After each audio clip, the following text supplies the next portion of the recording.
శ్రీకాకుళం జిల్లా ఆమదాలవలస నియోజకవర్గం బూర్జీ మండలం గుత్తావెల్లి లాభం గ్రామాల్లో ఇంటింటికి వెళ్లి ప్రచారం చేశారు. స్వతంత్ర అభ్యర్థిగా పోటీ చేయుచున్న సువారి గాంధీ.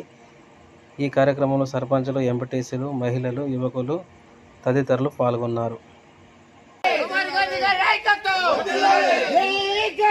జై జై గాంధీ. జై జై గాంధీ.